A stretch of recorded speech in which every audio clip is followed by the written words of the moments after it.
Hello everyone, welcome back to Himachal success book. आज हम discuss करेंगे जनवरी 2022 के थर्ड वीक यानी कि तीसरे सप्ताह के गिराज न्यूज़पेपर के हिमाचल प्रदेश के करंट अफेयर्स। इसके अलावा अगर आपको इस सेशन की पीडीएफ चाहिए तो आप टेलीग्राम चैनल से ले सकते हैं। टेलीग्राम पर सर्च कीजिए हिमाचल सक्सेस बुक और वहाँ से आप इस सेशन की पीडीएफ प्राप्त कर सकते हैं। स्टार्ट करते हैं discussion. First question is according to the Swarna Jayanti energy policy 2021 by which year 10,000 megawatt additional energy will be generated. Swarna Jayanti ऊर्जा नीति 2021 के अनुसार किस वर्ष तक 10,000 मेगावाट अतिरिक्त ऊर्जा उत्पादन किया जाएगा। ये किया जाएगा वर्ष 2030 तक। हाल ही में हिमाचल प्रदेश के मंत्रिमंडल द्वारा स्वर्ण जयंती ऊर्जा नीति 2021 इसे अप्रूवल दिया गया है, इसे स्वीकृति दी गई है। इस नीति के अंतर्गत स्वच्छ एवं हरित ऊर्जा विकास यानी कि clean and green energy development की परिकल्पना की गई है और विशेष तौर पर पन विद्युत, सौर ऊर्जा और अन्य हरित ऊर्जा स्रोतों के तीव्र दोहन से वर्ष 2030 तक 10,000 मेगावाट अतिरिक्त ऊर्जा उत्पादन किया जाएगा। इस नीति में हरित ऊर्जा स्रोतों के तीव्र विकास के लिए 4 सूत्रीय योजना यानी कि 4 पॉइंट स्कीम बनाई गई है, 4 पॉइंट प्लान बनाया गया है, जिसके अंतर्गत राज्य, संयुक्त और केंद्रीय और निजी क्षेत्र की भागीदारी सुनिश्चित की जाएगी, यानी कि स्टेट गवर्नमेंट की, सेंट्रल गवर्नमेंट की, इसके अलावा जो हमारा प्राइवेट सेक्टर है और कंबाइंड बेसिस पर इन सभी की जो भागीदारी है वो सुनिश्चित की जाएगी। और इस नीति में नवीकरणीय ऊर्जा स्रोतों जैसे कि सौर, पवन, बायोमास और अन्य गैर पारंपरिक ऊर्जा स्रोतों के दोहन पर विशेष बल दिया गया है। As per the decision of Himachal Pradesh Cabinet, the evaluation process of 15 marks for which category of examinations has been abolished. Himachal Pradesh मंत्रिमंडल के निर्णय के अनुसार किस श्रेणी की परीक्षाओं के लिए 15 अंकों की मूल्यांकन प्रक्रिया समाप्त कर दी गई है। ये की गई है तृतीय श्रेणी की परीक्षाओं के लिए।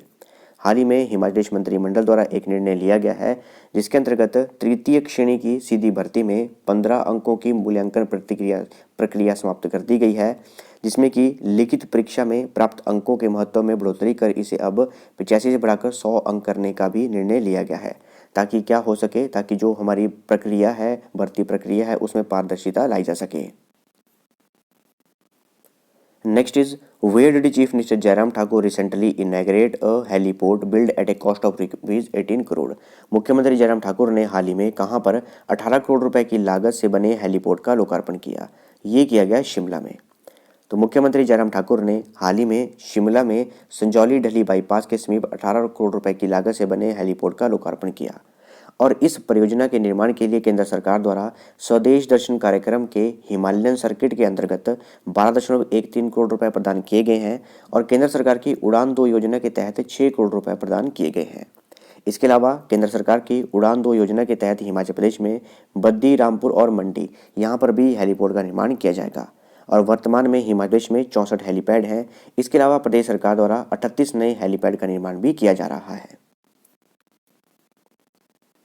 With the help of which bank project, water sports and other tourism-based development activities will be started in Govind Sagar lake.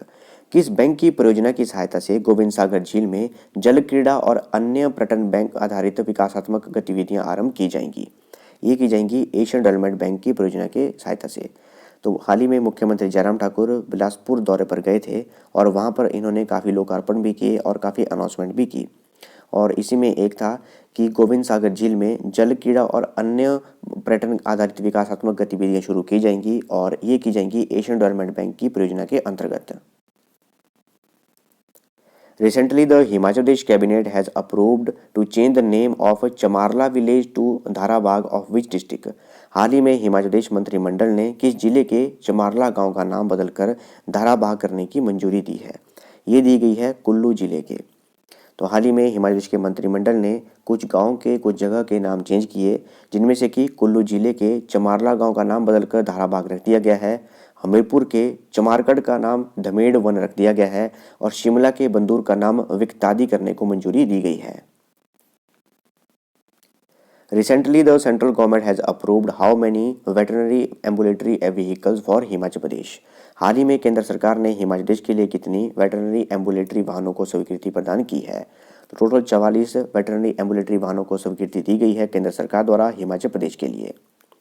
तो जो हिमाचल प्रदेश के ग्रामीण विकास, पंचायती राज, कृषि, मत्स्य पालन और पशुपालन मंत्री हैं, जो कि हैं श्री वीरेंद्र कंवर, उनके द्वारा बताया गया कि केंद्र सरकार द्वारा 44 वेटरनरी एम्बुलेटरी वाहनों को स्वीकृति दी गई है हिमाचल प्रदेश के लिए और मार्च के अंत तक इन्हें प्राप्त कर दिया जाएगा हिमाचल प्रदेश के पशुपालन विभाग द्वारा। और ये जो एम्बुलेटरी वाहन होंगे इनमें पशुओं को घर द्वार इलाज की सुविधा प्रदान की जाएगी और इसके लिए एक टोल फ्री नंबर भी जारी किया जाएगा।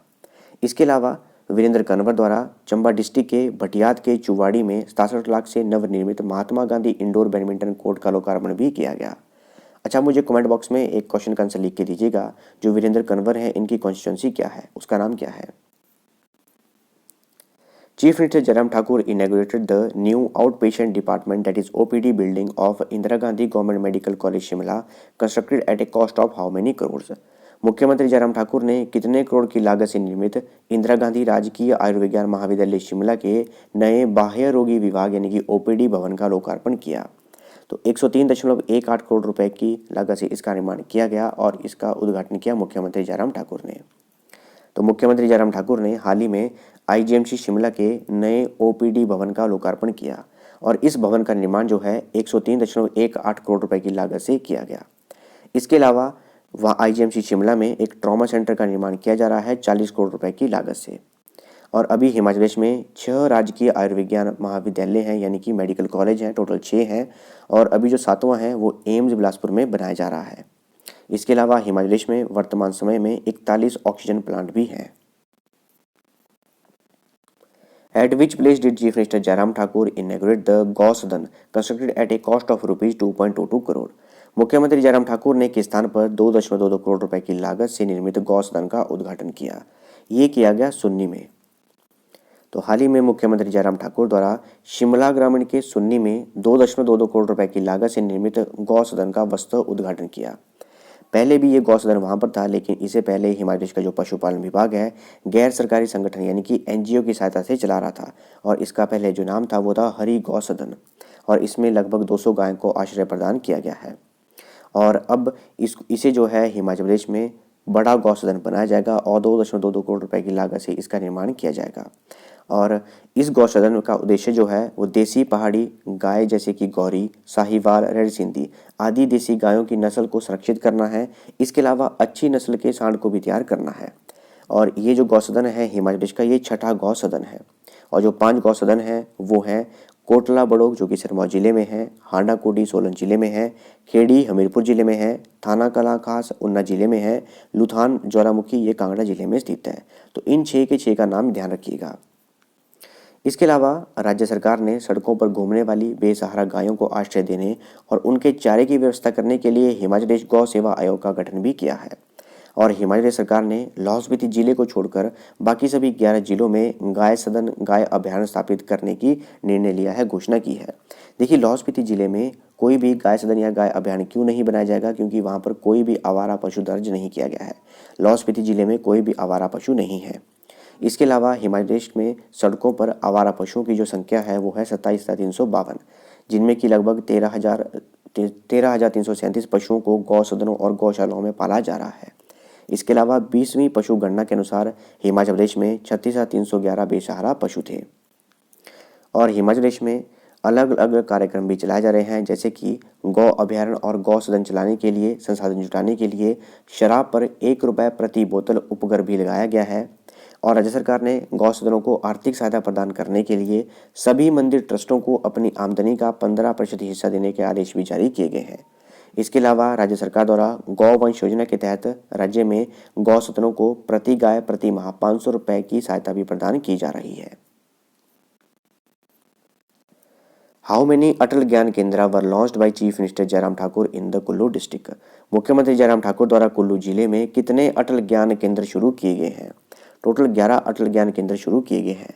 देखिए, ये क्वेश्चन हम पहले भी डिस्कस कर चुके हैं, लेकिन ये बार बार गिरिराज न्यूज़पेपर में रिपीट हो रहा है क्योंकि काफ़ी अच्छा ये कार्यक्रम है।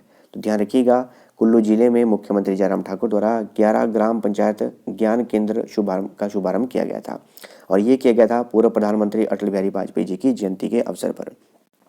इन ग्राम पंचायत ज्ञान केंद्रों में क्या होगा, जो भी युवा प्रतियोगी परीक्षाओं की तैयारी कर रहे हैं वो यहाँ पर आ सकते हैं। उन्हें 24 घंटे पुस्तकालय की सुविधा यहाँ पर प्रदान की जाएगी, इंटरनेट वाईफाई की सुविधा यहाँ पर प्रदान की जाएगी। और ये जो ग्राम पंचायत ज्ञान केंद्र हैं इनका नाम जो है अटल ज्ञान केंद्र भी रखा गया है। तो ध्यान रखिएगा, कुल्लू जिले में इन्हें शुरू किया गया है और जो पुस्तकें हैं वो नेशनल बुक ट्रस्ट द्वारा यहाँ पर उपलब्ध करवाई जा रही हैं। और गिरिराज न्यूज़पेपर में ये भी लिखा गया था कि जो कुल्लू के डीसी हैं, डीएम हैं आशुतोष गर्ग, उनकी ये पहल है, उनके द्वारा ही इसे शुरू किया गया है और ये काफ़ी अच्छी पहल है। तो जो कुल्लू के डीसी हैं आशुतोष गर्ग, उनका नाम याद रखिएगा, लिख लीजिएगा। Seri Entrepreneurship Development and Innovation Center building is being constructed at which place at a cost of rupees 494 lakh। 494 lakh रुपए की लागत से के स्थान पर सेरी उद्यमिता विकास एवं नवाचार केंद्र भवन का निर्माण किया जा रहा है। कहाँ किया जा रहा है? ये किया जा रहा है मंडी के बाली चौकी में। तो जो हमारे उद्योग मंत्री हैं विक्रम सिंह, उन्होंने उद्योग विभाग की रेशम उत्पादन यानी कि सेरीकल्चर शाखा की समीक्षा बैठक की अध्यक्षता की और वहाँ पर यह बताया गया कि मंडी जिला के बाली चौकी में 494 लाख रुपए की लागत से सेरी उद्यमिता विकास एवं नवाचार केंद्र यानी कि सेरी entrepreneurship development and innovation centre का निर्माण किया जा रहा है। इसके अलावा रेशम कीट बीज उत्पादन केंद्र यानी कि silk worm seed production centre, इसका निर्माण जो है मंडी जिले के थुनाग में 318 लाख रुपए की लागत से किया जा रहा है।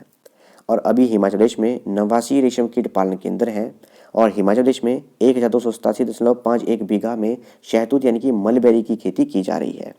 और हिमाचल प्रदेश में 2021-22 के दौरान अब तक 2,30,000 शहतूत के पौधे वितरित किए गए हैं और 238 मीट्रिक टन कोकून का उत्पादन भी किया गया है। Where is the origin of Pabbar river? Pabbar नदी का उद्गम स्थान कहाँ है, उद्गम स्थल कहाँ है, कहाँ पर है ये है चंद्रनाहन लेक। चंद्रनाहन लेक में जो उद्गम स्थान है पब्बर नदी का, वहीं से ये उद्गम होती है। और ये कहाँ पर है? चंद्रनाहन लेक जो है शिमला जिले के रोहडू में स्थित है और समुद्र तल से ये 4,260 मीटर यानी कि 13,980 फीट की ऊंचाई पर यह स्थित है। वेयर इज दीपक ताल लेक सिचुएटेड? दीपक ताल झील कहाँ स्थित है? लाहौल स्पीति जिले में स्थित है दीपक ताल झील। ऑन विच रिवर द स्तौन का पुल सिचुएटेड? स्तौन का पुल किस नदी पर स्थित है? तो किस नदी पर बनाया गया है? ये बनाया गया है गिरी नदी पर।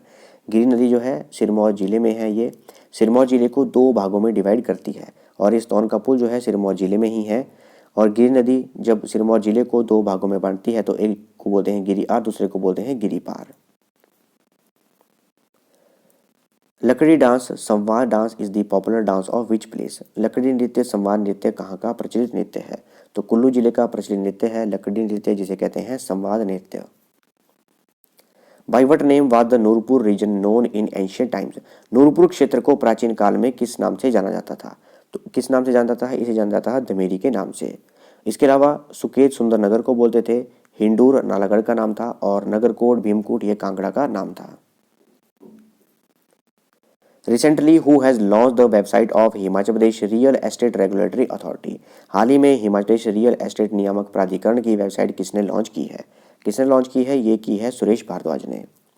सुरेश भारद्वाज जो कि हमारे शहरी विकास मंत्री हैं, उनके द्वारा Himachal Pradesh real estate regulatory authority इनकी वेबसाइट लॉन्च की गई है और वेबसाइट जो है वो है www.hprera.nic.in और इस वेबसाइट को राष्ट्रीय सूचना केंद्र हिमाचल प्रदेश, ओमिडियार नेटवर्क और प्रिक्सल ग्लोबल अलायंस इनके द्वारा बनाया गया है। नाम याद रखिएगा, राष्ट्रीय सूचना केंद्र NIC हिमाचल प्रदेश, ओमिडियार नेटवर्क और प्रिक्सल ग्लोबल अलायंस इनके द्वारा इसे बनाया गया है।